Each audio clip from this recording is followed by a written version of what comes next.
بسم اللہ الرحمن الرحیم۔ السلام علیکم۔ آپ دیکھ رہے ہیں یوٹیوب چینل عام سی باتیں۔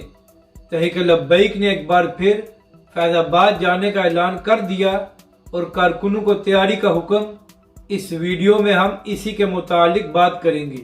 ناظرین کرام، تحریک لبیک پاکستان نے تمام قانونی تقاضے پورے کر کے اسلام آباد کی انتظامیہ کو یہ درخواست دی تھی کہ تحریک لبیک پاکستان کو 13 اگست کو پریڈ گراؤنڈ پر جلسہ کرنے کی اجازت دی جائے، مگر 3 اگست کو انتظامیہ نے تحریک لبیک پاکستان کو یہ جواب دیا کہ ہم محرم کی وجہ سے آپ کو سیکیورٹی فراہم نہیں کر سکتے، تو لہذا تحریک لبیک اپنی کانفرنس کو مؤخر کر دے۔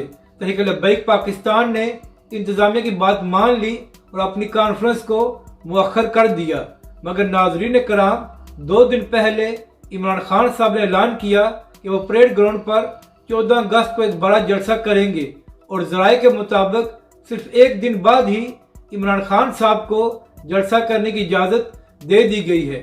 اس کے بعد تحریک لبیک کے کارکنوں نے سوشل میڈیا پر یہ سوالات اٹھائے کہ جو انتظامیہ محرم کی وجہ سے تحریک لبیک کو سیکیورٹی فراہم نہیں کر سکتی تھی، اب وہی انتظامیہ عمران خان کے جلسے کو کس طرح سیکیورٹی فراہم کرے گی۔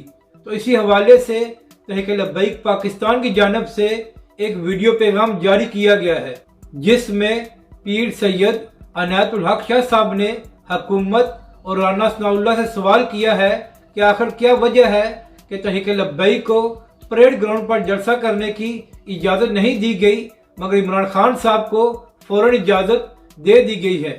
پیر صاحب نے کہا کہ کیا تحریک لبیک پاکستان اور اس کے کارکنان بھارت سے آئے ہیں، جس کی وجہ سے ہمارے ساتھ ایسا سلوک کیا جاتا ہے۔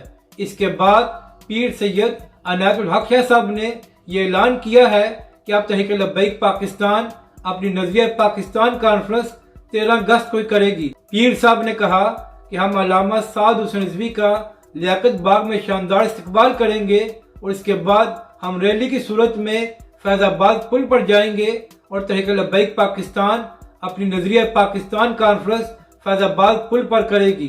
تو ناظرین کرام، یہ تحریک لبیک پاکستان کی جانب سے ایک اچھا فیصلہ کیا گیا ہے، کیونکہ حکومت منافقت کر کے تحریک لبیک پاکستان کا راستہ روکنا چاہتی تھی۔